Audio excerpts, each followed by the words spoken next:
A $70,000 SUV rolled into my bay last week with 41,000 miles, a dead turbo, and a cracked plastic timing component that turned the repair estimate into a small mortgage. Parked right outside was a 22-year-old Land Cruiser with 280,000 miles that came in for an oil change. That contrast is the entire video. Modern SUVs are engineered to be thrown away the moment the warranty ends.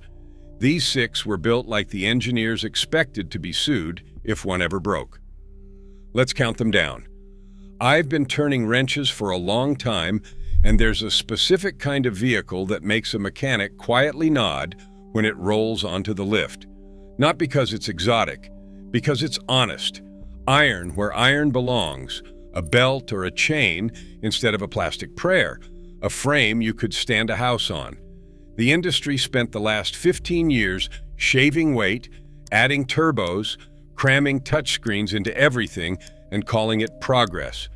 What they actually built was disposability. So today, I'm walking you through 6 SUVs from the 2000s that were so over-engineered, they make a brand new luxury SUV look like a rental you're supposed to return before it falls apart. I'm going deepest on number 1, because it's the one I'd bet my own money on for the next 300,000 miles. Let's get into it. Number 6, Chevrolet Tahoe and Suburban, the GMT 800 generation.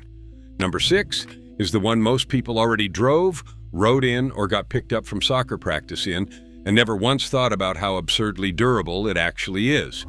We're talking about the 2000 to 2006 Tahoe and its longer brother, the Suburban.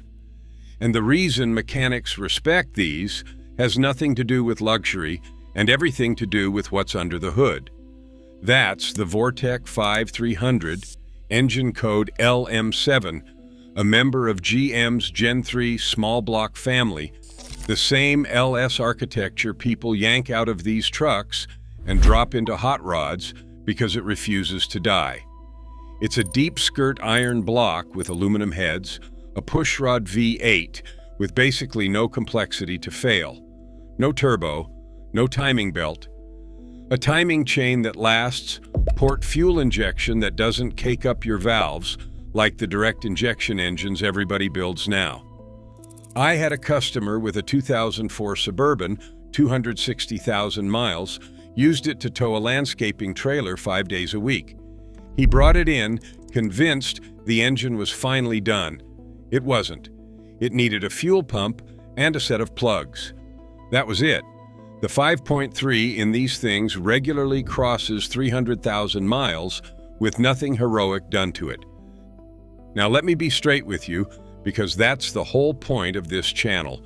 The weak link on the GMT 800 is the 4L60E 4-speed automatic.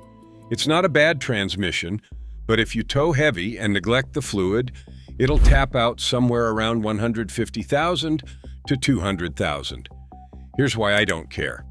A rebuilt 4L60E is one of the cheapest, most universally supported transmission jobs in America. Any shop in any town can do it, parts are everywhere, and you're looking at a fraction of what a modern 8-speed or 10-speed with a mechatronic unit costs. Watch for a couple of known quirks when you shop one. The knock sensors live in the valley under the intake and can get moisture intrusion, and GM even issued a service bulletin on it. The instrument cluster stepper motors can make the speedometer needle dance, which is a known, fixable annoyance, not an engine problem. And the exhaust manifold bolts can snap over years of heat cycles and give you a cold start tick. None of that is catastrophic.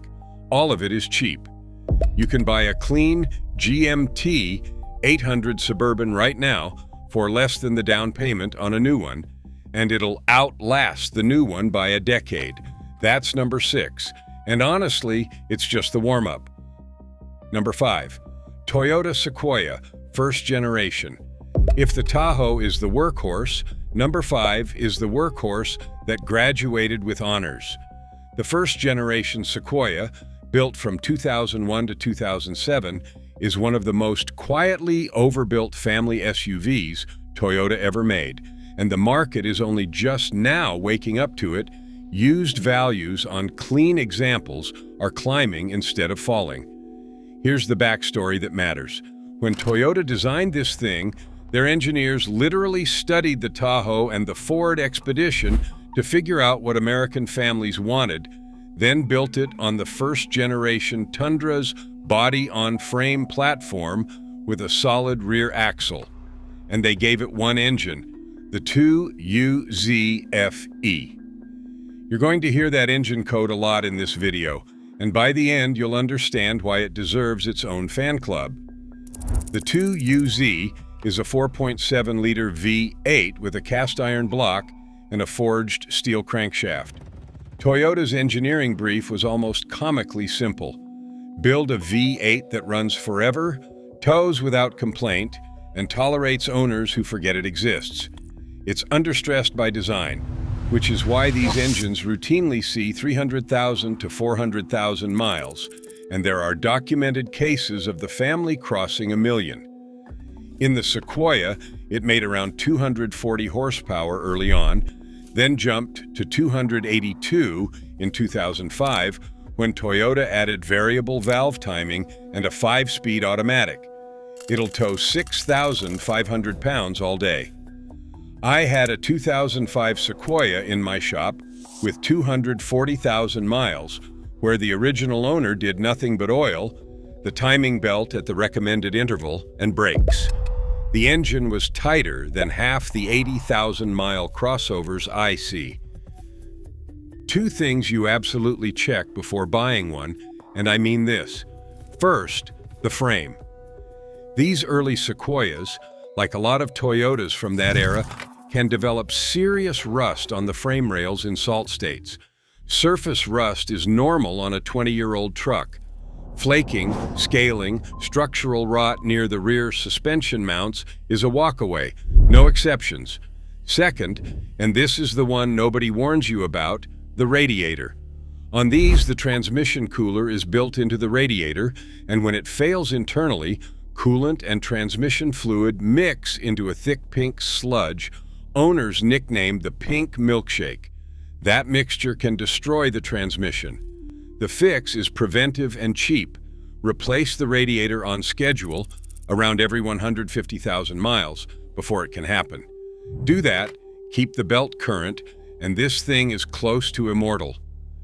The Sequoia is proof that reliable and overbuilt aren't the same word. This one is both. But it's about to hand the baton to something even tougher. Number 4. Ford Excursion, 7.3-liter Power Stroke. Number 4 isn't an SUV so much as a heavy-duty pickup that decided to grow a roof and haul your family.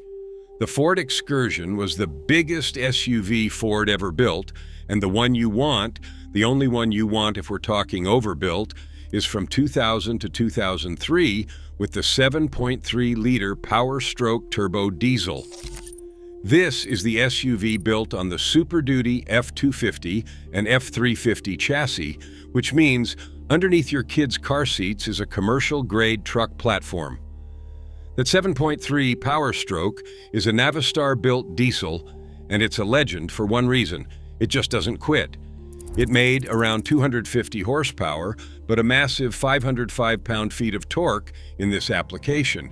And torque is what moves a 5,000-pound truck and whatever you've hitched behind it. But the magic isn't the power, it's what's missing. No EGR system, no diesel particulate filter, no DEF. None of the emissions complexity that turns modern diesels into money pits. It's a mechanically honest, direct injection diesel with fewer failure points than anything built today. International, the company that made it, rated it so that 90% of these engines go past 226,000 miles before a major failure. In the real world, 500,000 miles on a well-maintained 7.3 is not a bragging story, it's just Tuesday. I know owners over 300,000 miles who've done a turbo, glow plugs, and a wiring harness, wear items, and the bottom end has never been opened. Here's the critical buying advice, and it's the whole ball game. Ford dropped the 7.3 partway through 2003 and replaced it with the 6.0-liter Power Stroke to meet new emissions rules. The 6.0 is notoriously problematic, with head gaskets, EGR coolers, and injectors. If you want the bulletproof Excursion, you want the 7.3, which means 2000 through early 2003 model years. The gas engines, the 5.4 V8 and the 6.8 V10, are actually reliable too if diesel isn't your thing, but the 7.3 is the one that earns this list. Yes, it's thirsty, it's enormous, and parking it is a genuine skill, but this is a vehicle that will still be running when today's $70,000 SUVs are cubes in a scrapyard. Values on clean 7.3 Excursions are climbing for exactly that reason. Speaking of vehicles built like military hardware, number 3 literally was. Number 3, Mercedes-Benz G-Class, the W463. Number 3 is the one that surprises people on a mechanic's list, because Mercedes and reliable don't always share a sentence, but the G-Class is different, and it's different on purpose. This truck started life as a military vehicle in the 1970s, and even the civilian W463 you'd buy from the 2000s, the G500 from roughly 2002 to 2008, kept that DNA. Ladder frame. 3 solid axles worth of hardware with 3 locking differentials. Hand-assembled. This is a body-on-frame tank that happens to have leather seats and a Mercedes badge. The engine in the G500 of this era is the M113, a 5.0-liter naturally aspirated V8, making around 292 horsepower and 336 pound-feet. And here's the part that matters. The M113 is widely considered the most reliable V8 Mercedes ever built. They deliberately walked away from the aggressive, complicated design of the engine before it and went with a simpler, understressed layout, single cam per bank, 3 valves per cylinder, torque low in the rev range, so nothing screaming. It's the same engine family Mercedes put in the S-Class and SL. These motors quietly pass 200,000 miles without an internal rebuild, and the overbuilt drivetrain underneath, transfer case, locking diffs, axles, is engineered for abuse most owners will never come close to inflicting. Now, I have to be honest, because I'm always honest with you. The G is the most expensive one on this list to own. Not because it breaks constantly, it doesn't, but because when it needs something, it's a Mercedes, and it's a hand-built off-road truck, so the consumables and labor aren't cheap. Owners joke that you'll pay a premium for maintenance, but almost never face a catastrophic failure, and that's accurate. So why is it here? Because the whole theme of this video is overbuilt, and the G-Class is arguably the most literally overbuilt SUV you can buy. It was designed to climb mountains for the Austrian army, and it's still doing solid axle duty, essentially unchanged, decades later. A new $70,000 crossover is a computer with cup holders. This is a fortress. If you want the toughest platform on this list, and you can budget for Mercedes-level upkeep, nothing else feels like it. But if you want that same unkillable toughness for a fraction of the running cost, that's exactly where the top 2 come in. Number 2, Lexus GX470. Number 2 is the SUV I point people to when they say they want something luxurious, they want it to last forever, and they don't want to remortgage the house to maintain it. The Lexus GX470, built from 2003 to 2009, is one of the great secrets of the used market. On the surface, it's a plush, 7-seat Lexus. Underneath, it is a Toyota Land Cruiser Prado, the same J120 platform, body-on-frame, that Toyota sells in the toughest, most remote corners of the planet, where a breakdown isn't an inconvenience, it's a survival problem. It shares its bones with the fourth-generation 4Runner. This is off-road hardware wearing a tuxedo. And under the hood, that engine code again, the 2UZFE, the same iron block 4.7 V8 as the Land Cruiser and the Sequoia, 235 horsepower early, 270 after the 2005 update, backed by a genuinely bulletproof 5-speed automatic and a full-time 4-wheel drive system with a torsion center differential. Seasoned technicians have a nickname for the GX470, the Forever SUV. Owners routinely report 300,000 to 400,000 miles on the original engine with nothing but oil changes and the timing belt every 90,000. Think about the math for a second. A brand new luxury SUV loses roughly half its value in 5 years. The GX470 already hit its depreciation floor years ago. You're buying the bottom, and the bottom happens to be one of the most durable luxury SUVs ever assembled. 2 things to check. First, many GX470s came with rear AIR suspension, and when those air springs, the compressor, or the height sensors fail, it's not cheap. A lot of long-term owners convert to conventional coil springs for simplicity and peace of mind. Test that the truck sits level and rises correctly before you buy. Second, the brakes work hard on this heavy platform, so budget for good pads and rotors, and don't be alarmed if a used one goes through them a little faster than you'd expect from a luxury badge. Beyond that, this is a Toyota drivetrain in a Lexus suit. Who should buy it? Anyone who wants Range Rover presence with Toyota reliability, families who want 3 rows that'll survive teenagers, and anyone tired of the idea that luxury has to mean being in the shop. Who should skip it? If you need great fuel economy, this old V8 sips like a V8. And if you need to squeeze into tight city parking constantly, it's a chunky truck. Everyone else, this is as close to a no-brainer as it gets on the used lot.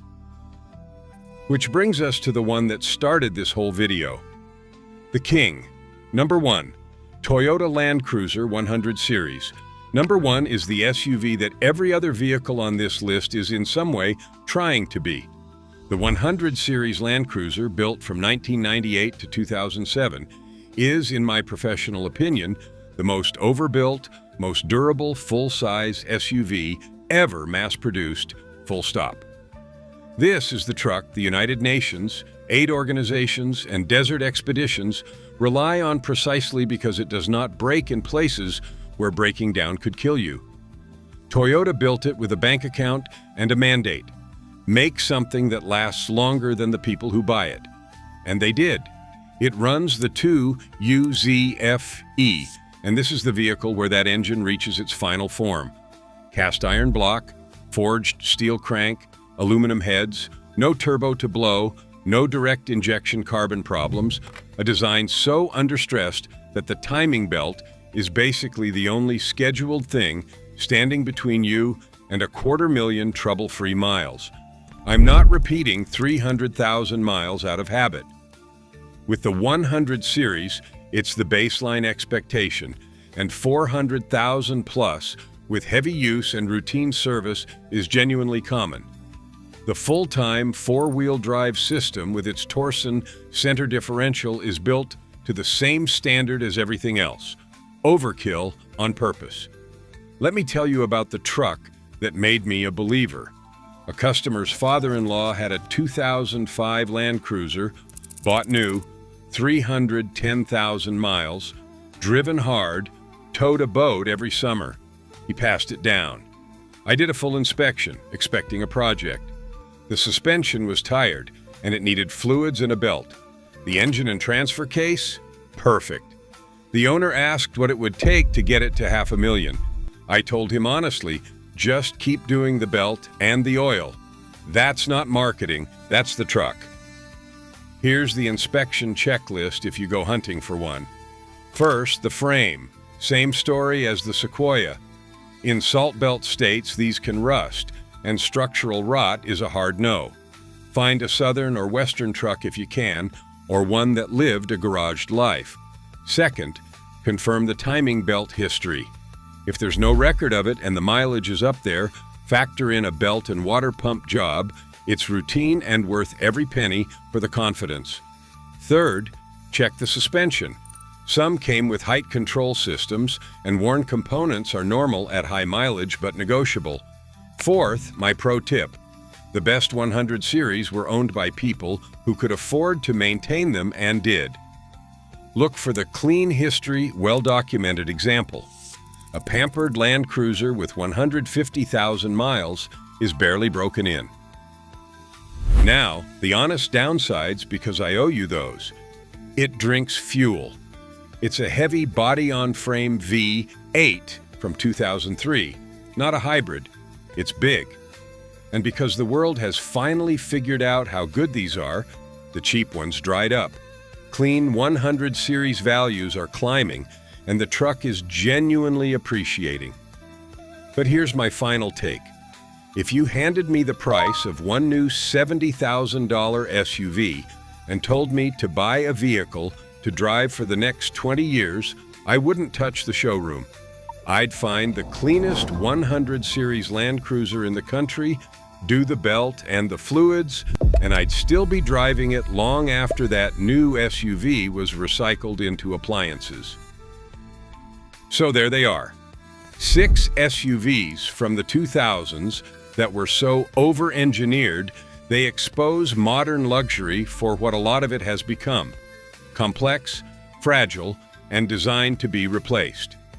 The GMT, 800 Tahoe, and Suburban with their unkillable LS V8. The first-generation Sequoia, appreciating as people wise up. The Ford Excursion 7.3, a diesel that laughs at 500,000 miles. The Mercedes G-Class, a hand-built military tank in a tuxedo. The Lexus GX470, the forever SUV hiding in plain sight. And the Toyota Land Cruiser 100, the last word in durability. Next time a salesman tries to steer you toward a lease-return crossover with a 3-cylinder turbo and a warranty that expires right before the problems start, you'll know exactly what real engineering looks like, and it was built 20 years ago. If this kind of straight talk is useful to you, subscribe, because I've got more coming on the vehicles that actually earn their reputation versus the ones the dealerships just want off the lot. Take care of the good ones, and they'll take care of you. I'll see you in the next one.